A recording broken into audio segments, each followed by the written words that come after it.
Israel. Thank you so much for your time today. I hope people get some value from this conversation today. And business techniques is just something that we were already starting. We were going to do it at Alhambra. It was going to be an actual event, and we were already going to include like online things like this as part of the event itself. But now with COVID, it forced us to kind of take it completely online. And the whole objective behind it is just really to provide conversations of value with just different business owners in different environments and different fields, because I feel like as a business owner, you can never have too many resources, because you never know who you may listen to that may trigger some kind of idea, thought, or thing that you can implement into your business. So I'm hoping that people hearing some of the experiences that you've shared here with us today, that inspires them, that it motivates them, and that, you know, maybe it gets them thinking on how they can propel their business in the future. So I thank you for taking the time for sharing such personal things about your business. Is there anything else that you'd like to add?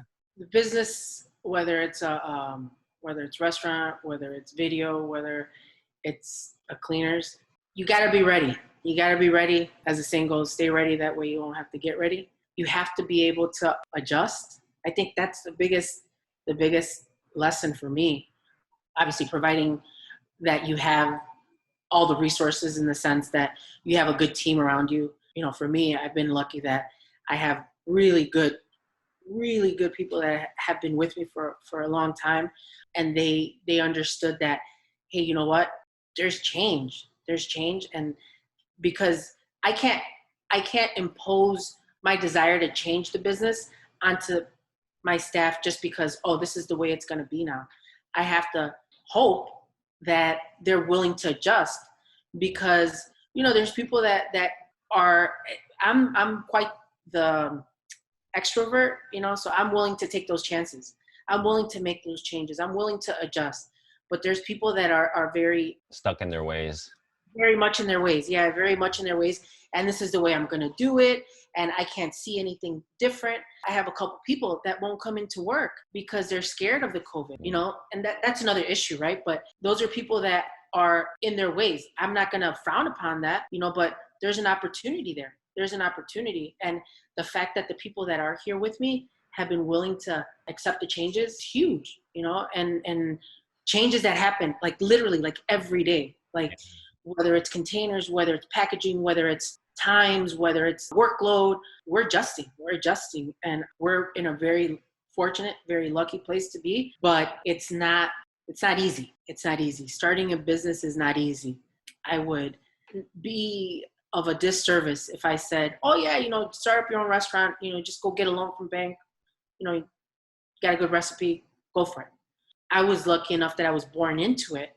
You know, I was born into it. A lot of these recipes are family recipes that have been passed down literally from generations. You know, like our mole has been part of what we've done for such a long time. The sopa de fideo, you know, sopa de fideo is a staple. You know, you go to pretty much any Mexican household, una sopita, and, you know, you're solid, you know. There's a lot. The business is very complex, but if you're able to adjust personally, adjust your business, and just be willing to take some chances, you'll be okay. But you can't be scared. You can't be scared.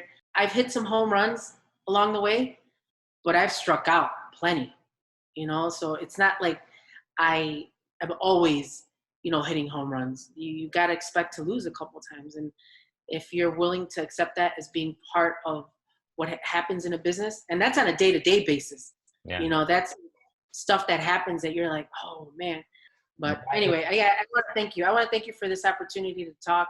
I hope that it helps someone that's aspiring or that is maybe even struggling with, you know, the whole COVID situation. There's hope. There is definitely hope. We have to stay positive. We have to stay together.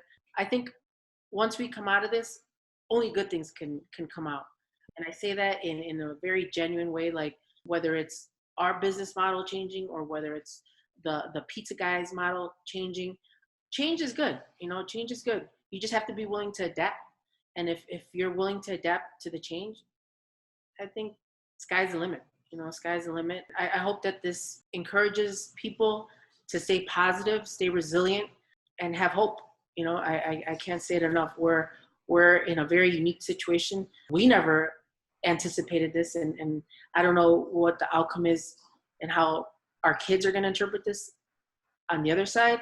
But I'm hoping that they see, especially my kids, that they see that, Bobby didn't sit down and wait for someone to come and help them, and I hope that they see this as a valuable lesson in life, that you can't wait for people to do things for you. You got to get up and do it yourself. And Uncle Sam's not going to come and help you out. Your neighbor's not going to come help you out.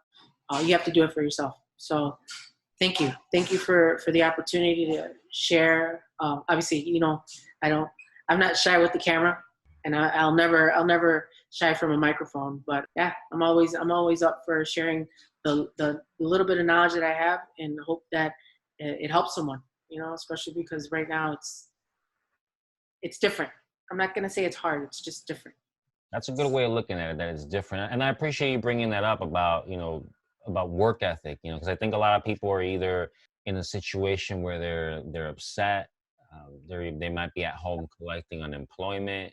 I've seen a lot of laziness going on, and to see other people, because for me, it was kind of the same. Like my gear started going, and for us, the online and social media and video element all of a sudden has become even more important than ever. And now because now, you have to use the internet. Now you have to have an online presence. And I mean, not that you didn't have to before. We've been preaching about it for years now, but now as a result of this, like people are seeing it now more than ever. So we started getting a ton of just calls and so many things as a result of it. But we've had to make a lot of adjustment too in regards to how we operate, and even when we shot with you guys the other day, if you noticed, I wasn't within like 10 feet. I had a really long lens and was still able to get really, really close shots. But so had to make a ton of adjustments as well. But ultimately, I think the internet is just a great tool on how it speaks volume on what can be done with it, and even with this, like having this kind of conversation that can be shared and hopefully that people get value. All right, Israel. Well, thank you so much for taking the time today, and mucho éxito, and keep up the great work. It's always nice to see people in different fields that are passionate about what they do, and being good at it, because there's a lot of people that claim to have passion or claim to really like something, but they only like it for a little while, and you have to have longevity. Getting or acquiring consistency is not as easy as staying consistent. You know what I'm saying? So I think in any business, whenever you find people that are in the same level as far as aspiring to make it better for themselves, it motivates you. I've never frowned on other people. I like to see other people succeeding. I like to share my experiences, especially with people in the restaurant industry. I have a couple good friends that I don't mind sharing my personal experiences with them, because especially when they take it to heart and they're like, hey, look at, remember that thing you told me to get? Look at how it's working. Like, yeah. I'm glad you bring that up, because I bring that up all the time, like the importance of branding and presentation. And I use the example all the time, like that if you went to McDonald's and if you got the food in the paper bag with no logo, no design, just a blank bag, just tossed in there, and you'd be upset, right? And even right now, like you can see that, like the embroidering, the time that you take to get people, when people are talking to you, they can't help but notice that. And it's not that expensive. I tell people all the time, to get a shirt embroidered, the look of it and the longevity of it. I mean, you can have that for years beyond years, and the impact that it has, like it just sets you apart, and they're official. I'll give you. Yeah, it's official for sure. A couple weeks ago, I was taking a food order for the delivery. I take the order, and the wife says, "Oh, my husband thinks he knows you." I'm like, "Really?" He's like, "Yeah, his dad was a police officer in 19. And so it's, it's right down the street." So anyway, so we make the connection, right? He's like, "Yeah, when I was in high school, my dad brought me this shirt and I still have it." And I wish I had the picture with me, but he took a picture of the shirt that he had. The shirt was made in 1995, and the guy still had it. And so then you think about branding, and, having your logo and having a sweatshirt or having a hat. The next thing that we're working on is getting a little Cesar's mobile, because this is taking a different, like a life of its own. And so again, you're on the expressway, you see a white truck, it's just a white truck. But if you see a truck and it has a nice skeleton on it or a margarita on it, you're like, oh, that's a Cesar mobile. You know, like it's recognition. And the more you do it, the better it is going to be for your business, you know? And it's like advertising that you're not really paying for, you know, because it's just out and about. You just happen to have that. So yeah, branding is huge. I've always been a big advocate of exposing your brand as much as you can, whether it's through social media, a print. Even with the neon sign outside, and Oh yeah. even with the Yeah. Clark location, you guys have it massive. So yeah, you have to be able to. My dad's store, same thing. When he was on, he had the jewelry store on Milwaukee and National, like massive clock with the neon West Jewelers, and Yeah. and I tell people the social media is similar. Like your cover photo is the equivalent of like your storefront, and Yeah.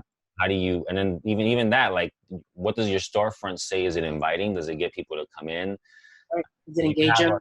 yeah, Yeah. Right. exactly. You engage them Right. to connect to your brand. So, but Yeah. Israel, we could talk about this stuff for hours and hours. So I appreciate your time. Where can people find you? How can people reach out to you? How can people get your excellent and incredible food? Oh man, we're everywhere. We're literally everywhere right now. But mostly you can find us on Facebook. It's we're gonna have a couple pages. So we have Caesar's Killer Margaritas on Broadway, and then Caesar's Killer Margaritas Clark. Then we also have Caesar's Mobile and Caesar's Mobile Clark, as well as killermargaritas.com. And we have Twitter and Instagram. Instagram is really up and coming. Obviously, it's a new platform. Not new platform, but just a platform that we're really starting to push a little more, because especially with us as a restaurant, I think people buy with their eyes. And if you put nice images up and you calculate your posts, they'll be successful. But yeah, you can find us on Instagram at Caesar Chicago, and Twitter, Caesar Chicago. So to be consistent, it'll be killermargaritas.com. If you search Killer Margaritas anywhere on Google, we'll be the first thing to pop up. So yeah, we have 2 locations. We have one on Broadway, 2924 North Broadway, and we have one on Clark, 3166. And we're here. And if we can't serve you here, we're more than willing to go to you. So definitely check us out on our Facebook and see where we're going to be at next. And thank you for the opportunity to share our experiences, and hope that it helps someone. Sounds good. All right, Israel. Well, thank you so much for your time today. Enjoy the rest of your day, and we'll stay in touch.